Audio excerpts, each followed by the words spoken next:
Kim Stone with the Civil Justice Association of California. I'd like to applaud the author for his efforts in authoring this bill, and I would also like to thank the committee chair and the committee staff for their efforts on this bill. At the time that the California legislature put in place the statutory 10% interest rate in 1982, that interest rate at that point was 12.24%.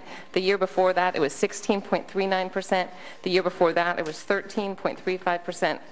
And so at the time, the 10% rate seemed low as a way to protect defendants' right to appeal. Right now, I think most people in California would be happy to get 10% return on their money, and this is one of the few places that you can. And it's providing a windfall to plaintiffs who get a judgment that is later appealed.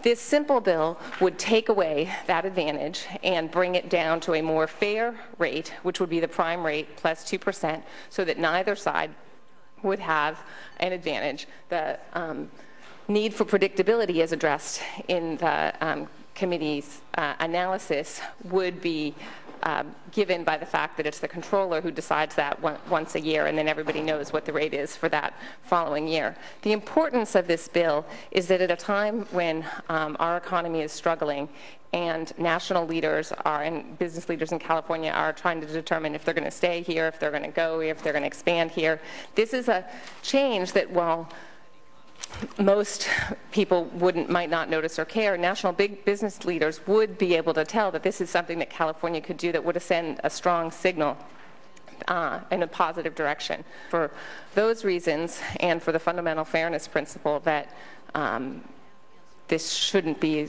an unfair windfall, we urge your aye vote.